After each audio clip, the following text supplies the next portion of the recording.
My name is Abigail Martinez. I'm a financial lawyer in New York. To my family, I've never been their daughter. I've been their walking ATM. They don't call to check on me. They call to ask me to mortgage my apartment, the only asset I earned through blood and sweat, to back a $1 million loan for my brother, who keeps launching businesses that fail time and again. They call me selfish when I refuse. They tell me to sacrifice for the family, as if a decade of my devotion weren't already payment enough. They expect me to sign away my future, but they made a fatal mistake.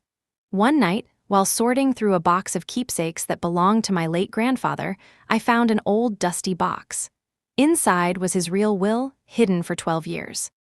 He left me $500,000, an inheritance my parents quietly swallowed to bankroll their lavish life and to cover the endless failures of their golden son. They didn't just steal what was mine. For a decade, they manipulated me, calling my hard work an obligation and my dreams a burden. Now they want me to destroy my own life again. They don't know that their daughter, a lawyer, has uncovered proof of their fraud. I'm not going to merely recover what's mine. I'm going to tear down the empire of lies they built on the ruins of my future. The city hums a familiar tune outside my office window, a symphony of sirens, horns, and the distant rumble of the subway that has become the soundtrack to my life. From 32 floors up, the chaos of New York looks almost serene, a glittering tapestry of ambition and relentless forward motion. This city, in all its brutal glory, is the only place I've ever felt truly at home. Here, my worth is measured in billable hours, successful litigations, and the respect I command in a boardroom. It's clean, it's transactional, it's everything my family life is not. My phone buzzes, pulling me from my thoughts. The screen lights up with a picture of my mother, Alina, smiling radiantly on a yacht in the Mediterranean. A trip I paid for. I let it go to voicemail. I know what the message will be. A breathless recount of their 5-star dinner, followed by a casual mention of a new expense, phrased as a delightful opportunity for me to show my love. It's a script we've been performing for a decade. "Everything all right, Abby?" Sarah, my colleague and one of my only true friends, asks from the doorway of my office. She holds 2 mugs of coffee, offering one to me. I force a smile and take the mug. Just the usual matinee performance from the Martinez family players. Sarah's expression softens with a familiar sympathy. "Let me guess. Your dad wants a new set of golf clubs to impress his friends at the club you pay for, or your brother has another, once-in-a-lifetime business idea that requires a small, 5-figure investment from his darling sister?" "Close," I sigh, taking a sip of the hot coffee. "Mom left a voicemail. I'm betting it's about Chloe's writing lessons. Apparently, the thoroughbred she's been using is spirited enough for my 10-year-old niece's Olympic potential." Sarah shakes her head, leaning against the doorframe. "And what about Mark? How's the visionary entrepreneur this week?" Mark, my brother, the golden boy, the one for whom the sun, moon, and my entire salary were expected to revolve around. At 34, he still possessed the charming recklessness of a teenager, a trait my parents lauded as unbridled passion. He'd serially failed at every business he'd ever started: a boutique sock company, a line of artisanal pickles, a disastrous attempt at a tech startup that promised to be the Uber for dog walkers. Each failure was met not with accountability, but with excuses and a fresh injection of cash, courtesy of me. "He's pivoted," I say, the word tasting like ash in my mouth. "He's moving into luxury real estate development now, says he has a 6th sense for undervalued properties. A 6th sense that somehow missed the fact that pickles flavored with lavender and sea salt wouldn't fly off the shelves." Sarah retorts, her wit a welcome balm. "You think. But according to Mom and Dad, he was just ahead of his time. The world wasn't ready for his genius." I scroll through my emails, the glowing numbers on my latest financial statement feeling less like an accomplishment and more like a target on my back. They see him as a visionary, a risk-taker. They see me as the utility company, reliable, efficient, and there to keep the lights on. "It's not right, Abby. You've worked so hard for this life, for this apartment, this career. You're not their personal ATM." "Try telling them that," I mutter. To them, my success is their success. It's the family's success. And the family's success is meant to fund Mark's dreams. The conversation is cut short by my assistant's voice over the intercom. "Ms. Martinez, your father is online too." I exchange a weary glance with Sarah. She gives my shoulder a supportive squeeze before retreating to her own office. I take a deep breath, squaring my shoulders as if preparing for a hostile negotiation, and press the blinking button on my phone. "Hi, Dad. Abigail, sweetheart, how's my favorite lawyer? His voice is booming and cheerful, the sound of a man who has never had to worry about a bill in his life.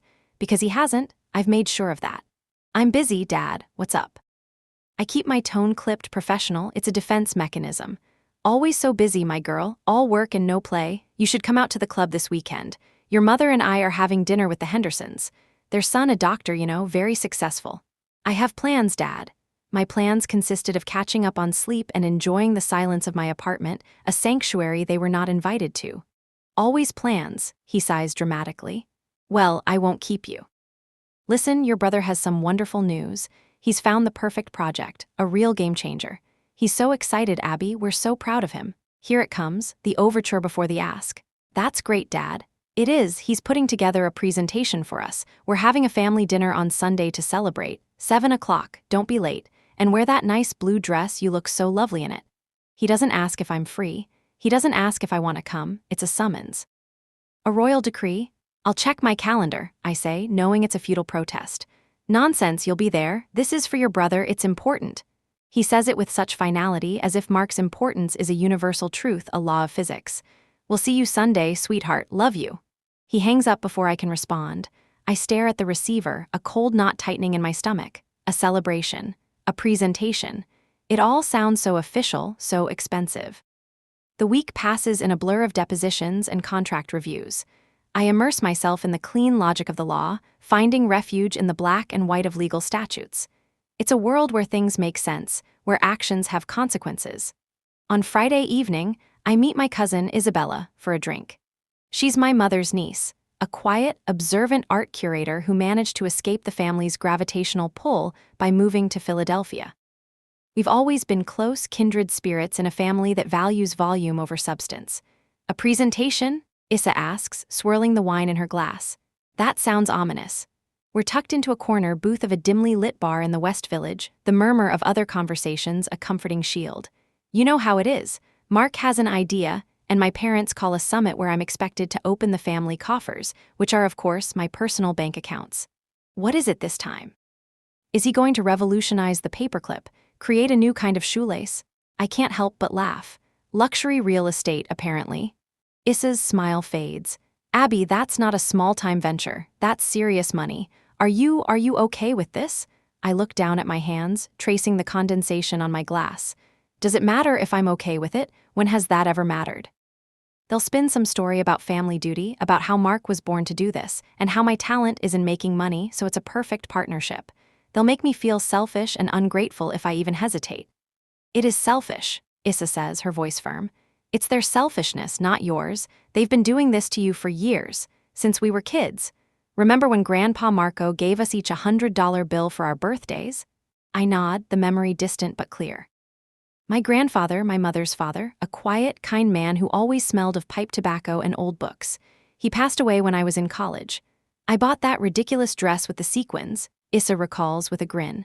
"You wanted to buy that fancy calculator for your advanced math class, but what happened?" "My parents said Mark needed a new baseball glove for tryouts," I say, the old sting of injustice surprisingly fresh. "A top-of-the-line one." "They said my education was important, but Mark's passion needed to be nurtured.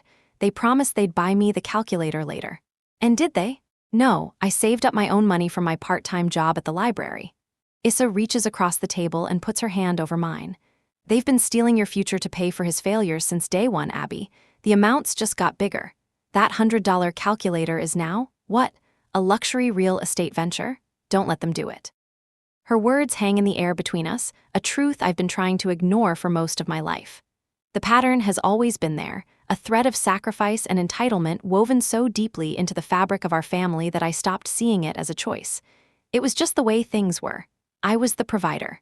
Mark was the dreamer. My parents were the proud sponsors of his dreams, using my money.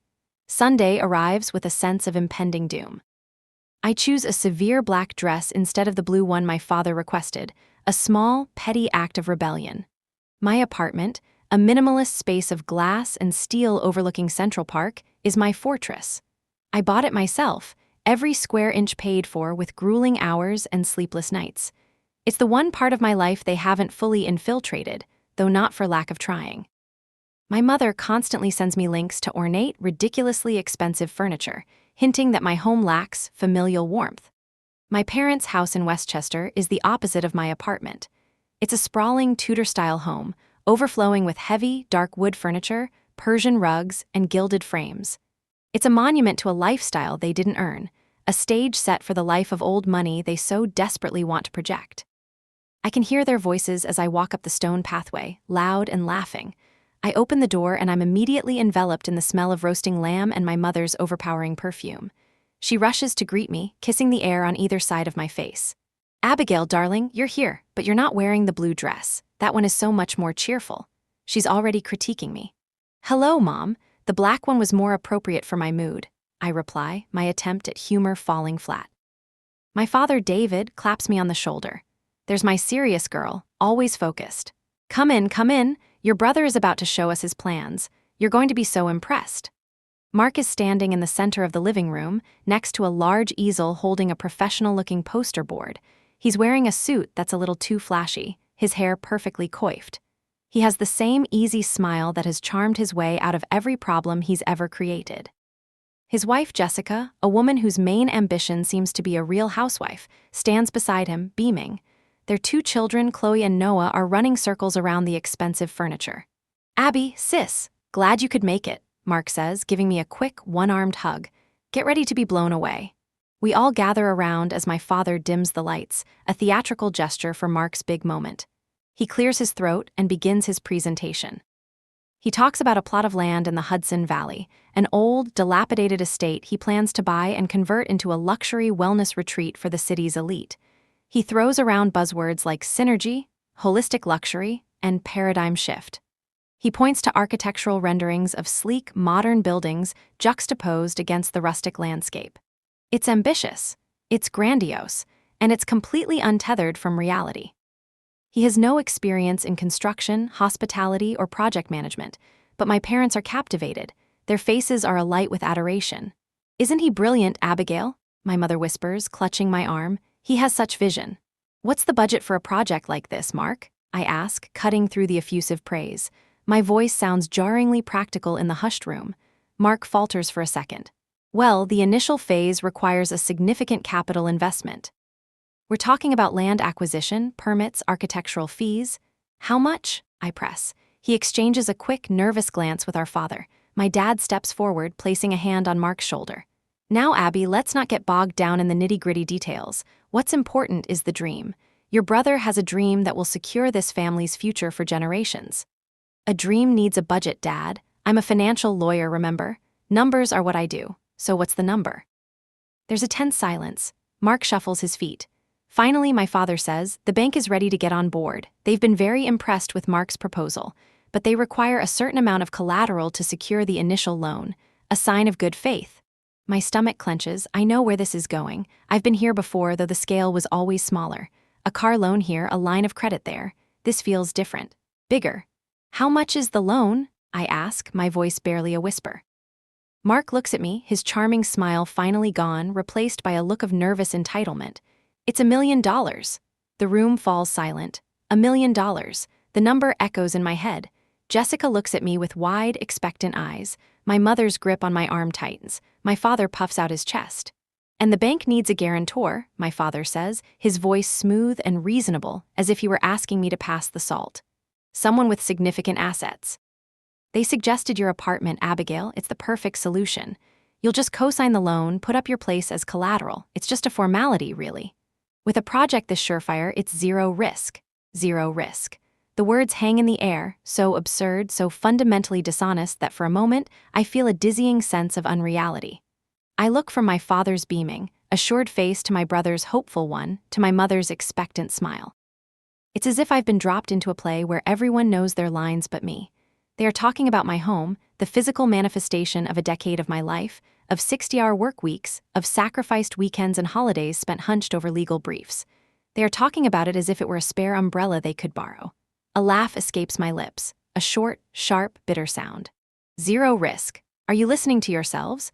You're asking me to sign away the single most valuable asset I own for a wellness retreat? Mark, you thought artisanal pickles were a goldmine. You have no experience, no track record, nothing but a slick poster board and a vocabulary of buzzwords." The warmth in the room instantly evaporates. My father's smile tightens. That's an unkind thing to say, Abigail. Unkind? I repeat, my voice rising. It's the truth. This isn't a game. This is $1 million loan. If you default, and let's be honest, the track record isn't great, the bank seizes my apartment. I lose everything. For what? For another one of your pipe dreams? It's not a pipe dream, Mark protests, his face flushing with anger. It's a solid plan. The market is ripe for this. You wouldn't understand. You're not a creative, Abby, you're a calculator. Thank God one of us is, I shoot back. Because a calculator would tell you this is financial suicide. My mother, Alina, steps forward, her expression shifting from proud matriarch to wounded martyr. She places a hand on her chest. How can you be so cold? This is your brother, your family. We have always supported you. All those expensive schools, the tutors, the debate camps, we gave you every opportunity to become the success you are. The audacity of that statement is breathtaking. You gave me? I paid off my own student loans, all 6 figures of them. The tutors were paid for by my academic scholarships. And I'm the one who pays the mortgage on this house, the fees for your country club, the lease on your Mercedes. Do not stand there and lecture me about support. Silence. A thick, shocked silence. It's the first time I've ever laid it all out so plainly, so brutally. The unspoken arrangement was now spoken, and the room feels ugly with the truth of it. Jessica, Mark's wife, is the first to break it, her voice high and trembling. Well, I never. After all we've done to welcome you. Mark looks up to you. And this is how you treat him? You're supposed to be his biggest supporter. I have been his biggest supporter, I exclaim, my hands clenched into fists at my sides. Who do you think paid off his credit card debt after the sock company went under? Who bailaid out the pickle business? Who paid for the coding boot camp he dropped out of after 2 weeks? I have been funding this family's delusions for 10 years. But this is too far. My father takes a step toward me, his face a mask of disappointment. It's just business, Abigail. It's what families do. We leverage our assets to create more wealth. You have the asset. He has the vision. It's a perfect partnership. You're being selfish. Selfish. The word is a weapon they've used against me my entire life. Any desire I expressed that didn't align with the family's agenda, which was always Mark's agenda, was selfish. Wanting to go to an out-of-state college was selfish. Wanting to use my first bonus to pay down my loans instead of buying them a new car was selfish. Wanting a single evening to myself instead of attending one of their dinner parties was selfish. I feel trapped, the walls of the overly decorated living room closing in on me. I look at their faces, a united front of entitlement and expectation. They genuinely believe they are in the right. They believe they are entitled to my success, to the fruits of my labor. They see my life's work not as my own, but as a family resource to be tapped at their convenience. I'm not saying no, I lie, my mind racing for an escape route. I'm saying I need to see the paperwork, the bank's term sheet, the business plan, the financials. I'm a lawyer, I'm not signing anything blind. Mark's face brightens with relief. He thinks he's won. Of course, absolutely. I'll have the loan officer email you everything tomorrow morning. You'll see, Abby, it's all there, it's a sure thing. My father claps his hands together. There's the smart girl we know. See, Alina, she just needed to understand the particulars. Of course she'll help her brother, she's a Martinez. The tension breaks. They start chattering again, planning, dreaming about the wellness retreat as if the funding is already secured. My mother directs me to sit, to have a glass of wine, to celebrate. I feel nauseous. I mumble an excuse about an early morning meeting, a headache, anything to get out of there. I can't breathe their air for a second longer. My mother follows me to the door, her hand on my arm. Don't be difficult about this, Abigail, she says, her voice low and firm, the earlier warmth gone. Your brother deserves this chance. We're all counting on you. The drive back to Manhattan is a blur of red taillights and fury. The conversation plays over and over in my head, each word a fresh cut. Selfish. Just a formality. We're all counting on you. They weren't asking. They were demanding. They had already decided how my life's work would be spent. When I finally get back to my apartment, my sanctuary, it feels different. Violated. I look at the floor-to-ceiling windows, the skyline glittering like a carpet of diamonds. They looked at this place, this symbol of my independence, and saw it as collateral. A bargaining chip. I pour myself a glass of whiskey, the amber liquid doing nothing to calm the shaking in my hands. I sink onto my couch, the silence of the apartment a stark contrast to the chaos in my mind. I think of my grandfather, Marco. He was the only one who ever seemed to see me. He'd listen to me talk about my ambitions, his eyes twinkling. You have a mind for numbers and a spine of steel, Abigail, he used to say in his thick Italian accent. Don't let anyone make you feel small for it. He died just before I graduated from law school. My parents told me he hadn't left much, just a few personal mementos. They said his savings had been depleted by medical bills. It seemed strange at the time. He had always been so frugal, so meticulous with his finances, but I was grieving and overwhelmed with my studies, so I didn't question it. They gave me a small box of his things, a few old photographs, his favorite fountain pen, a worn copy of The Great Gatsby. An idea, vague and unformed, begins to prickle at the back of my mind. Something about my parents' story of his finances, their lifelong pattern of financial manipulation, it doesn't add up.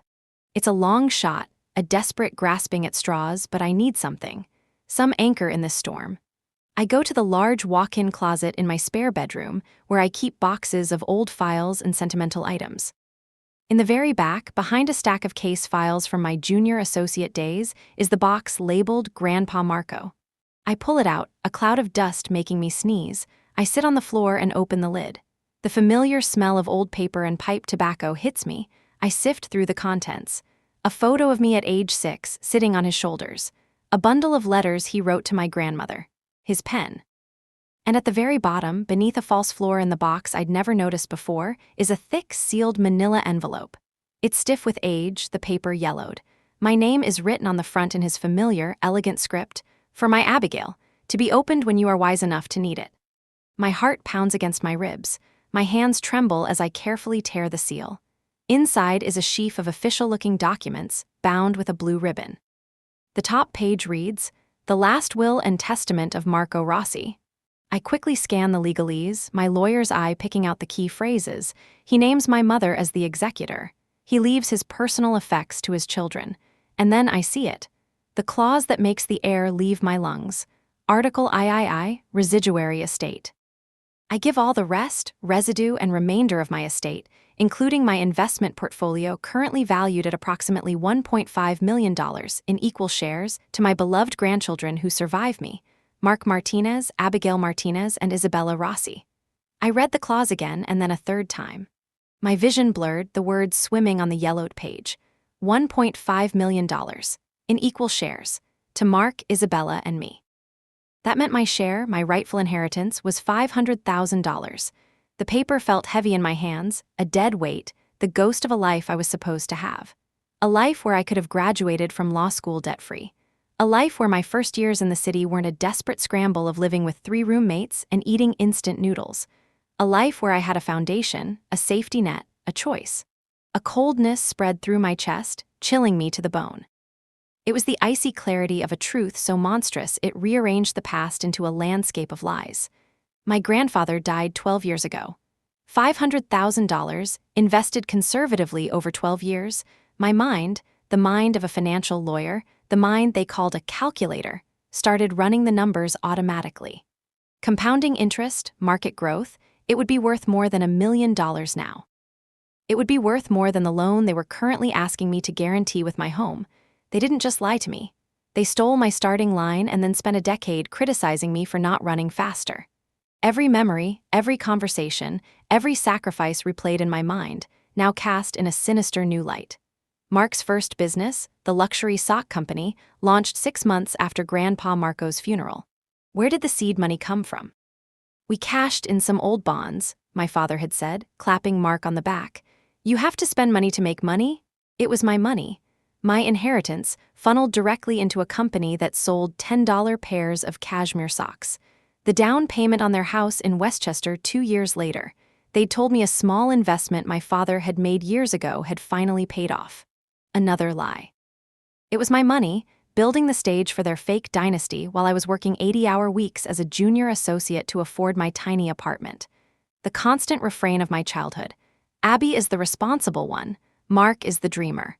It wasn't an observation, it was a strategy. They had to frame me as the tireless earner, the endlessly deep well of cash, to justify the fact that they had already stolen the resources that would have given me the freedom to dream, too. They had designated me the family workhorse, while Mark, the beloved visionary, was free to play with the fortune that was half mine. The rage came then, a white-hot, silent inferno that burned away the shock and grief. It was a lawyer's rage, cold and precise. This wasn't just a family betrayal. It was fraud. It was theft. It was a meticulously executed, decade-long conspiracy to defraud me of my inheritance. And my parents, the people who were supposed to protect me, were the architects. My hands were steady now. I took out my phone and took high-resolution pictures of every single page of the will, emailing them to a secure, private account. Then I placed the original document back in the envelope, slipped it under the false bottom of the box, and hid the box back in the deepest, most inaccessible part of my closet. It was evidence, and I knew exactly what to do with evidence. I couldn't do this alone. I needed someone outside the blast radius of my family's toxicity. I scrolled through my contacts and pressed Sarah's name. It was nearly 2 a.m., but I didn't care. She picked up on the fourth ring, her voice thick with sleep. "Abby, what's wrong? Are you okay?" Tears I didn't know I was holding back began to fall, hot and silent. "They stole from me, Sarah," I whispered, my voice breaking. "Who? What are you talking about? Did someone break in?" "No, my parents, my family, they stole from me." I took a shuddering breath and explained everything: the dinner, the loan, the box, the hidden will. I told her the amount. I told her the timeline. On the other end of the line, there was a long, stunned silence. Then, "Oh my God, Abby." Her sleepy confusion was gone, replaced by a sharp, angry energy. "Are you serious? $500,000.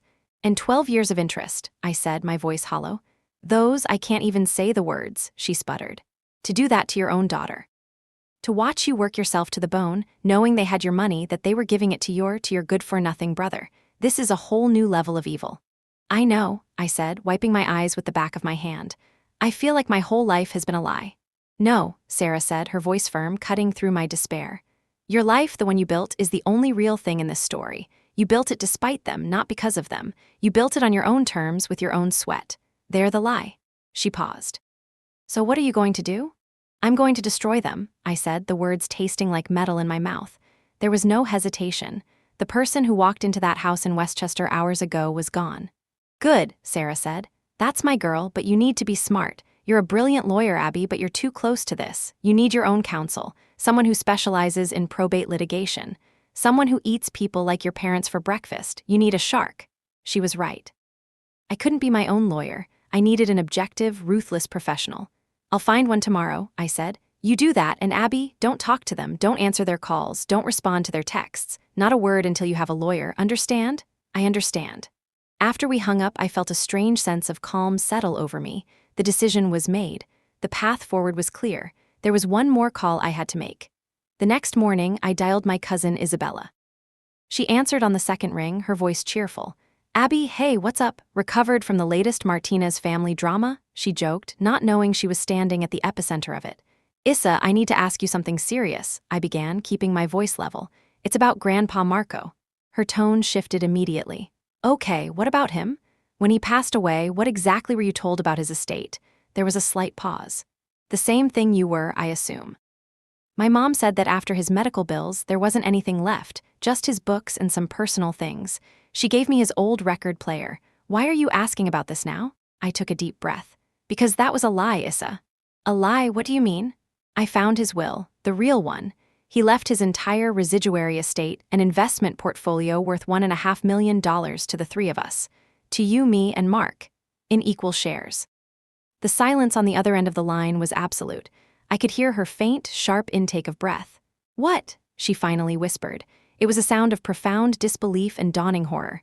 $500,000, Issa, each, our parents, my parents and yours, they hid the will. They took it all. They've been lying to us for 12 years. I heard a soft thud as if she'd sat down heavily. "Oh my God," she said, her voice trembling. "All this time. I had to take out so many loans for my master's degree. My mom said she couldn't help, that money was tight. She let me struggle knowing that money was sitting there. My money?" "Yes," I said, the shared betrayal forming a grim bond between us. "It was all funneled to Mark, every last cent." "That bastard," she breathed, the anger now eclipsing her shock. "And his smug wife and their private schools and their vacations, they were living on our money, our futures." "I'm going to get it back, Issa," I said, my voice hard as steel.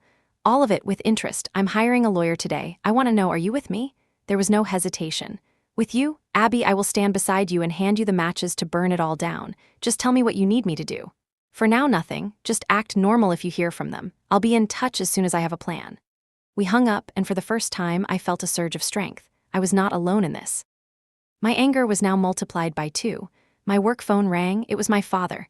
I looked at the screen at the smiling picture of him and my mother, and I felt nothing but cold disgust. I declined the call. A text message immediately followed. Abby, call me. We need to talk about the loan paperwork. A second text, this one from Mark. Hey sis, I had my guy email you the term sheet. Let me know when you can sign. So excited? I opened my laptop, ignoring their messages. I saw the email from Mark's loan officer. The subject line read, Loan Guarantee Documents for Hudson Valley Wellness Project. I stared at it for a long moment, a humorless smile touching my lips. They were asking me to secure their future with the last piece of my life they hadn't stolen yet, while sitting on a fortune that belonged to me. The sheer, breathtaking arrogance of it was almost impressive.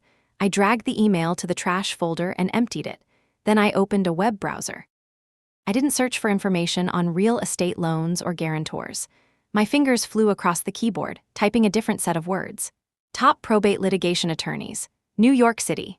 The next 48 hours were a masterclass in strategic silence.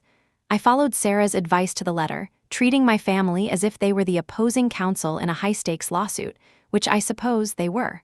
Their calls, growing more frequent and insistent, went unanswered. Their texts, a cascading series of questions, demands, and accusations, were read and then deleted without a reply. It was a strange kind of power, this silence.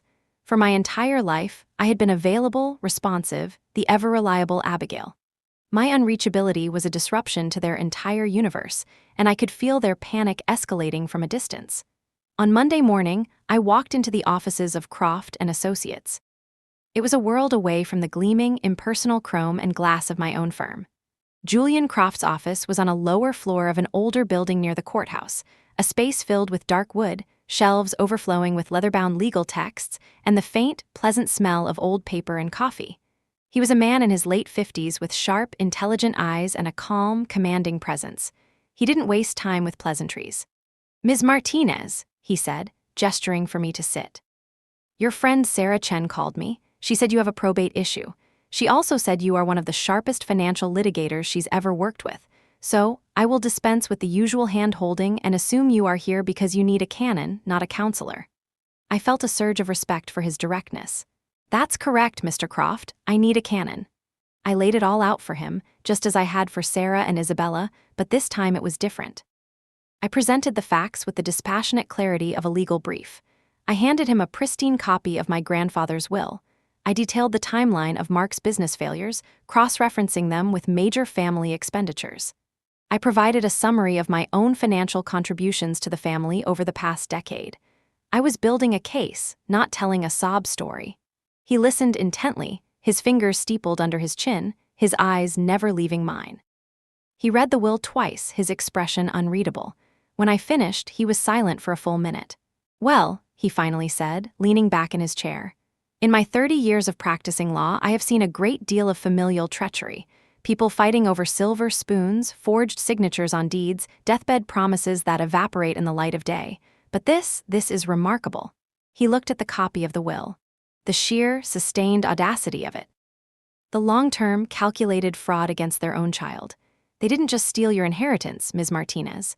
They weaponized your success to cover their tracks, and then had the gall to ask you to finance their next venture with the one major asset you have left.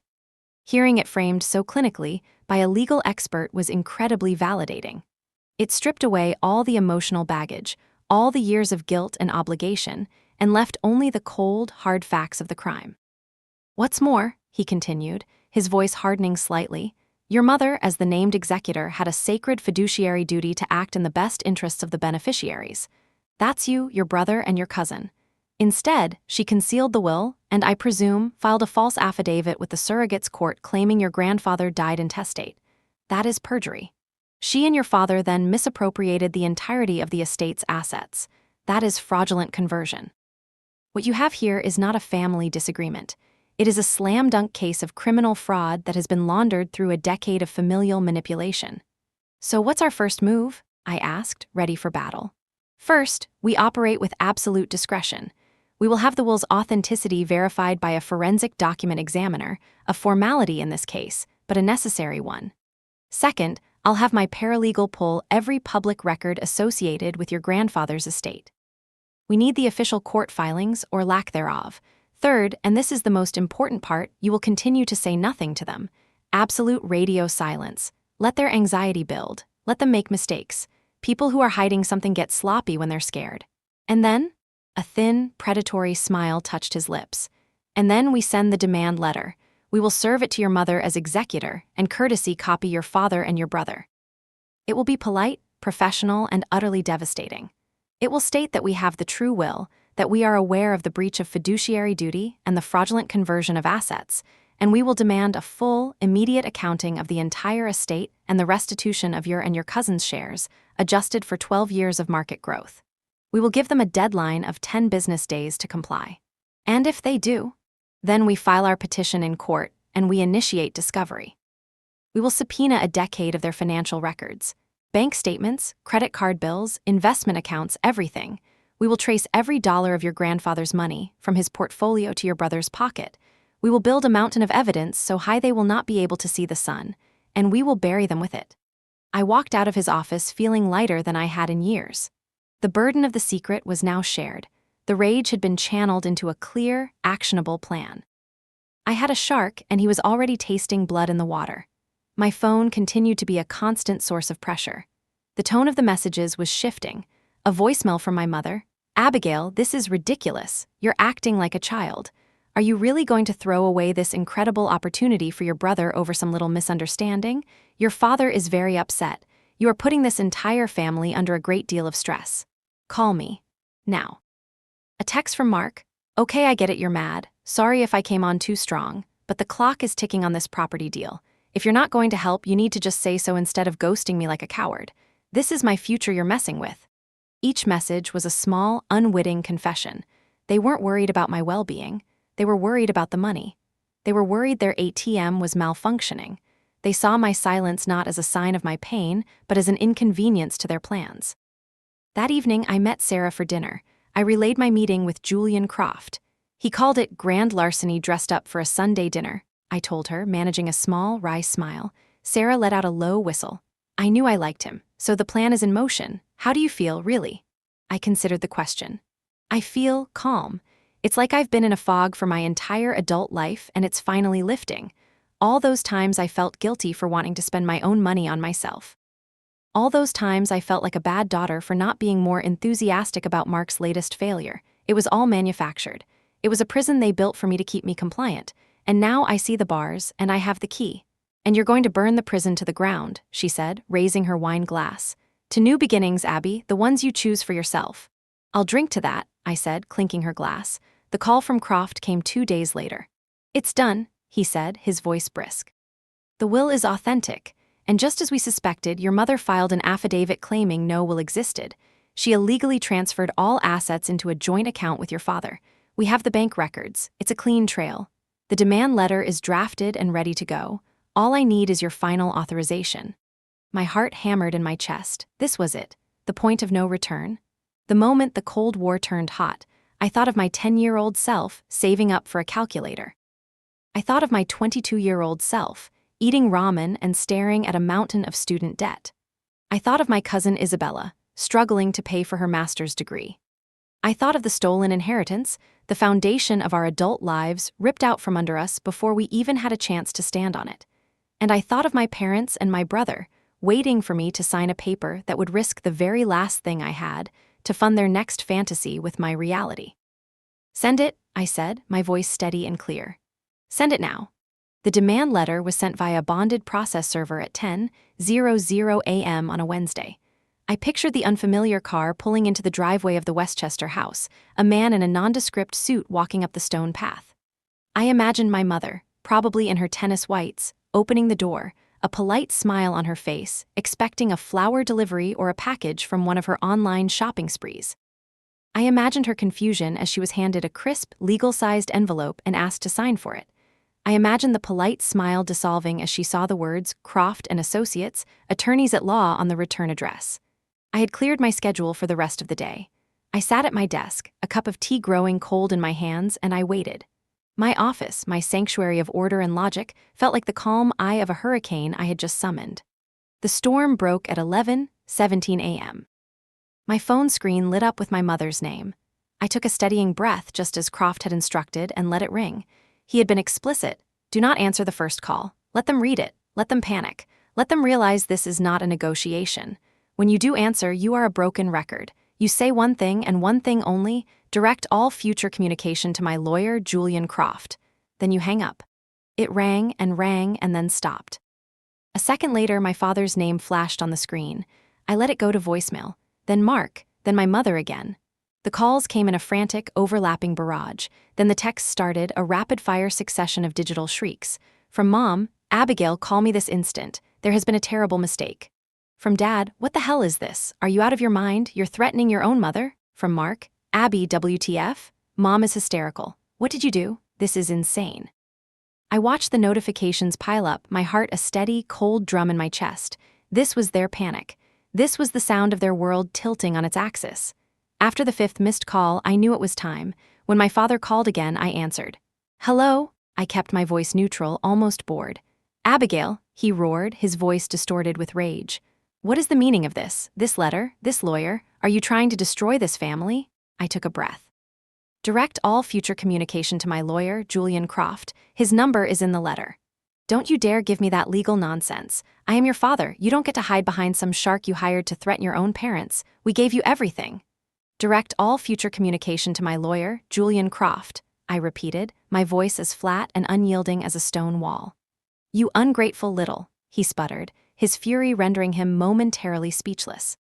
You're going to regret this, Abigail. You have no idea what you've just done. You are tearing this family apart. I'm not the one who stole from a child, Dad. The words slipped out, colder than I intended, a flash of the rage beneath the calm. Before he could respond, I hung up. Immediately my mother called, I answered. Her voice was a high-pitched wail of disbelief and wounded pride. Abigail, how could you do this to me, to your own mother? After everything I have done for you, this letter. It's full of lies, it's insane. Your grandfather didn't have that kind of money, you know that, he was sick. Her ability to lie, even when faced with the truth, was astounding. Direct all future communication to my lawyer, Julian Croft. No, you will talk to me. I am your mother. You have been brainwashed by someone. Is it that friend of yours, Sarah? Is she putting these poisonous ideas in your head? You are my daughter, and you will listen to me. You are going to call this man, this Croft, and you are going to tell him you made a terrible mistake. I've made no mistake, Mom. Direct all communication to my lawyer. I hung up. Next was Mark.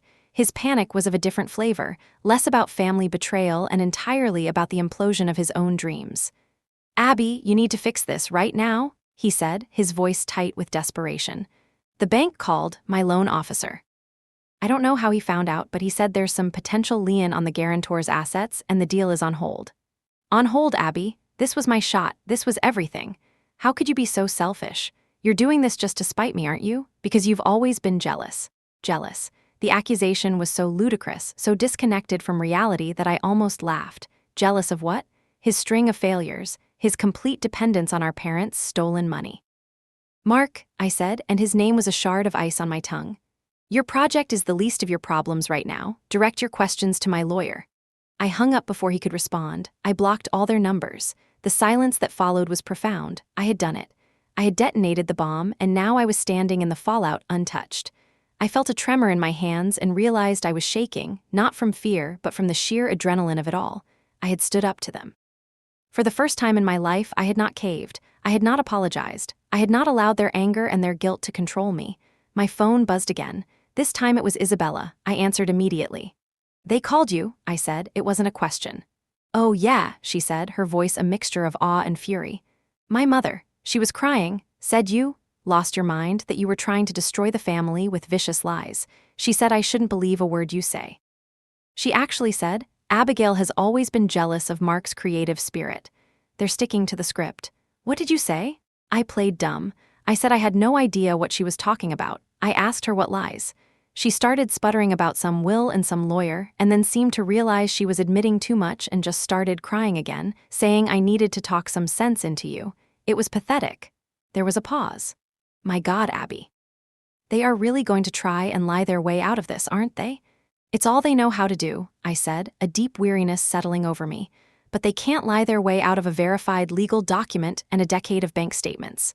Good, she said fiercely. Don't back down, Abby. Not for 1 second. I'm with you. Whatever Croft needs from me, I'm ready. Thank you, Issa. It means more than you know. We talked for a few more minutes, a council of war between two generals on the eve of a great battle. After we hung up, I felt my resolve harden again. My family had tried to isolate me, to make me feel like I was the crazy one, but I had an ally. I had the truth, and I had a shark for a lawyer. An hour later, an email popped into my inbox. It was from a personal account I didn't recognize. The subject line was one word: Sunday. I opened it. The message was from my father. Your mother is a wreck. Your brother's dream is in ashes. I hope you're happy. We need to see you. We are not talking to lawyers. We are talking as a family, our house. Sunday at noon. Be there. This ends now. It was exactly what Croft had predicted. A desperate attempt to pull me back onto their territory, to get me away from my legal counsel and back into the familiar dynamic of the family home, where their emotional power was greatest. They wanted to talk as a family. But we were past that. We were not a family. We were a plaintiff and a group of defendants. I forwarded the email to Julian Croft with a simple note. Your thoughts? His reply came back in less than 5 minutes. Excellent. They're terrified. They're trying to regain control. We will accept the meeting, but we will change the venue. And you will not be going alone. Reply with this and this only. The meeting will be at 10:00 a.m. on Monday at the offices of Croft and Associates. My legal counsel will be present. This is not negotiable. I copied the text, pasted it into my reply to my father, and hit send. The ball was back in their court. But now we were playing on my field by my rules. The weekend was the quietest of my life. The digital silence from my family was more profound than their previous onslaught of calls and texts. It was the silence of a cornered animal, a silence pregnant with rage and fear. I spent the time preparing myself, not legally, but emotionally. I went for a long run in Central Park, the rhythm of my feet on the pavement a steady, grounding force. I met Sarah for coffee, and she didn't offer pity or advice, just a quiet, unwavering presence that said, I've got your back. I called Isabella, who was a bundle of nerves and righteous anger. I almost feel like I should be there, she said. No, I told her firmly. This is my fight to start. Croft and I will handle it. Just be ready. My father's reply to my email had been a single, terse sentence. Monday, 10 a.m. The lack of argument was a concession in itself. He knew he had lost control of the narrative. On Monday morning, I dressed with the meticulous care of a soldier preparing for battle. I chose a charcoal gray suit, impeccably tailored, with a crisp white silk blouse. My hair was pulled back in a severe, elegant chignon. My makeup was minimal and understated. There was nothing for them to critique, nothing to latch onto. I was a professional meeting with adversaries. I was not their daughter. I arrived at Croft's office 30 minutes early. He was already there, a file spread neatly on the polished mahogany surface of the conference table. The room was designed to intimidate. It was on a high floor with a panoramic view of the courthouses downtown. The air was still and cool. It was a place of power, a place where fortunes and futures were decided. Are you ready? He asked, his sharp eyes assessing my composure. I am, I said, and I was surprised by the steadiness of my own voice. I feel nothing. Is that normal? It's a symptom of having been in a war for a very long time, Ms. Martinez, he said with a wry smile. The final battle is often the calmest. Let me do the talking. They will try to talk to you to appeal to you. Look at me. Your only job is to be a wall. Do you understand? A wall, I repeated. I can do that.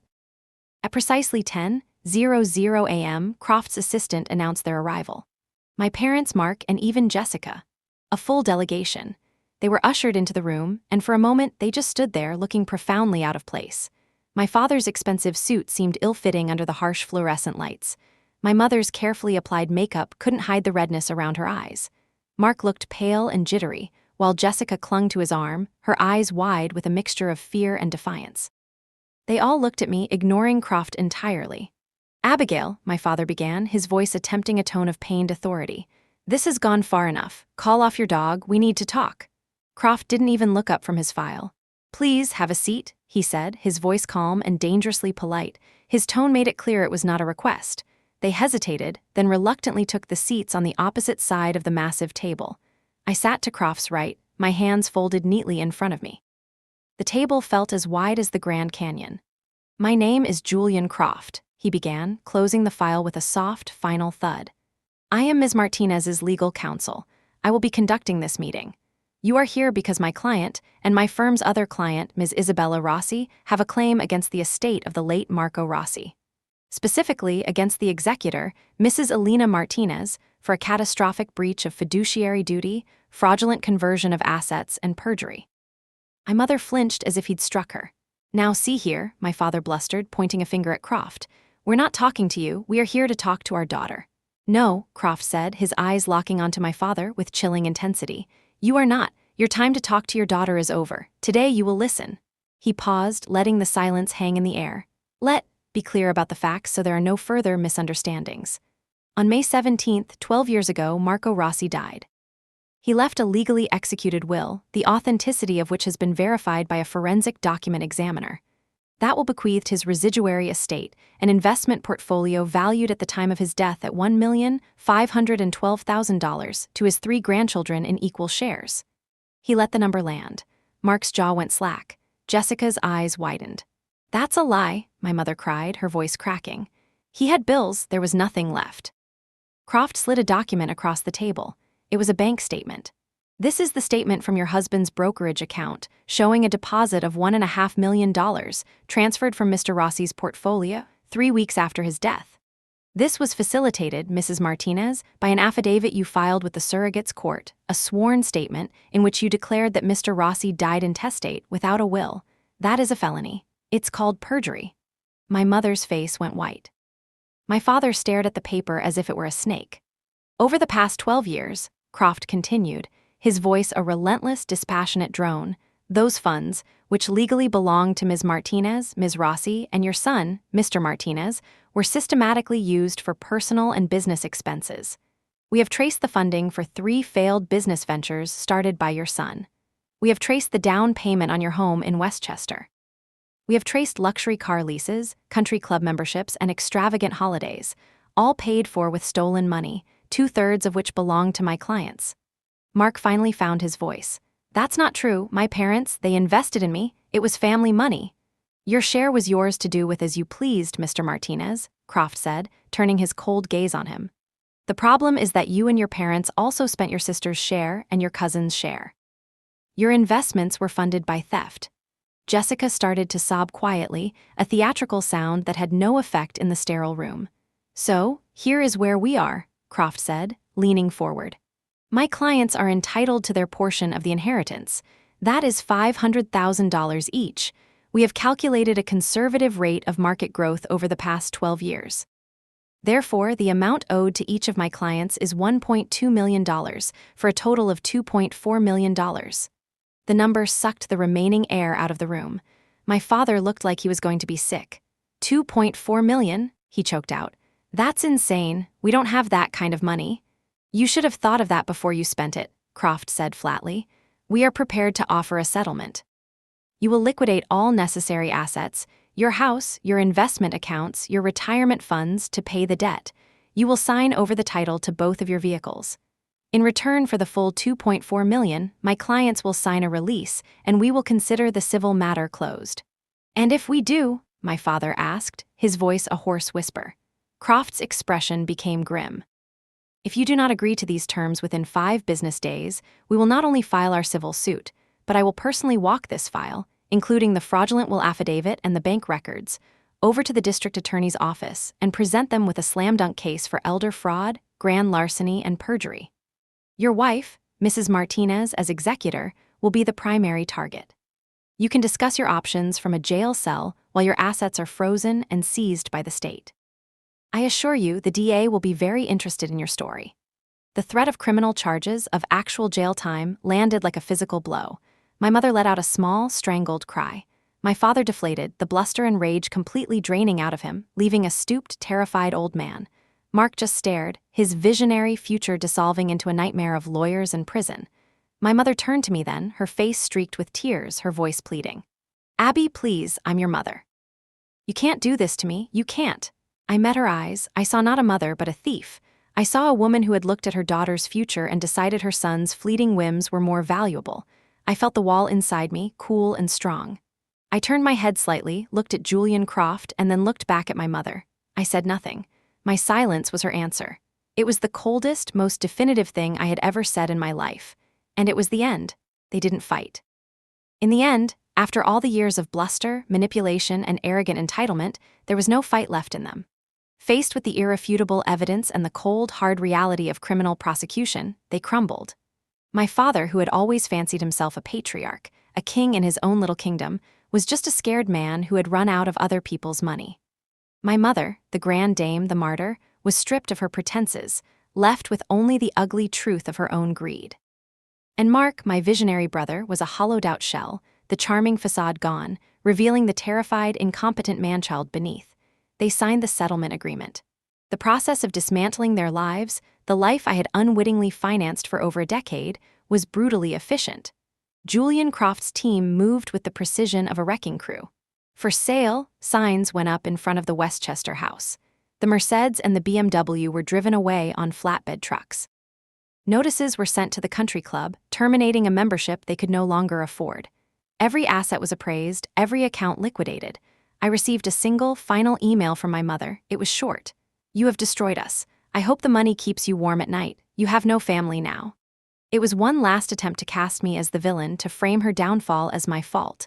I read it, felt a faint, residual sting of old guilt, and then deleted it. She was right about one thing. I had no family. Not the one she was talking about, anyway. The family she described was a parasitic organism, and I had finally severed myself from the host.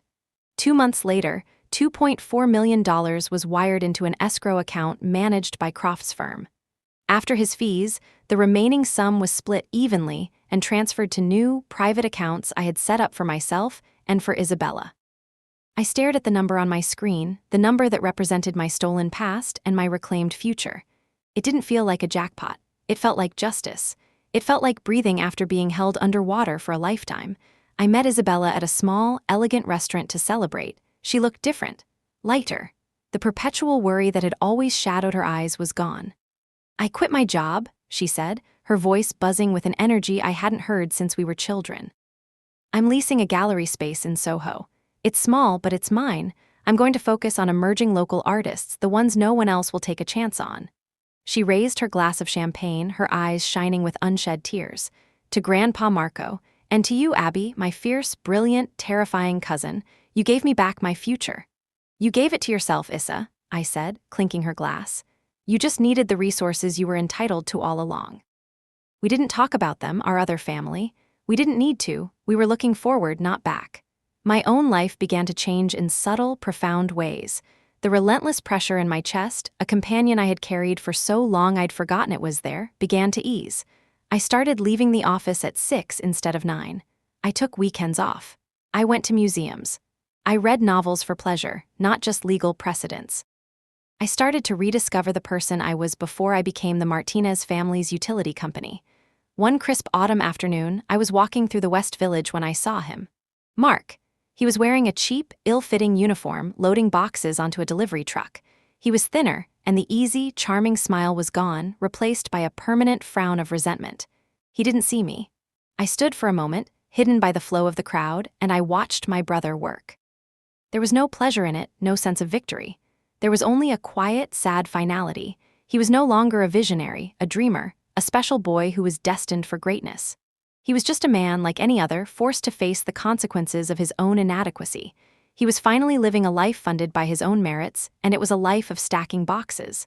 I turned and walked away. I still have my apartment, my fortress of glass and steel, but it feels different now. It's no longer a shield against my family, but a home I chose and defended. Sometimes I stand at the window, looking out at the endless, glittering expanse of New York City, a place that rewards ambition and devours weakness. My family saw it as a playground to be enjoyed with my money, but I see it for what it is. A testament to the fact that you can build something real, something strong, something that is truly yours, even if you have to start from nothing. Even if you have to tear down the house you grew up in to find your foundation. The money my grandfather left me wasn't just a number in a bank account. It was a legacy of independence he knew I would one day be wise enough to need. The betrayal I endured was not just about the theft of that money. It was about the theft of my autonomy, the attempt to chain my future to their failures. In reclaiming my inheritance, I reclaimed myself. I learned the hardest and most valuable lesson of my life, that your first and most sacred duty is to your own life, to your own potential, that you cannot set yourself on fire to keep others warm, and that true freedom isn't about the absence of responsibility, but the power to choose your own.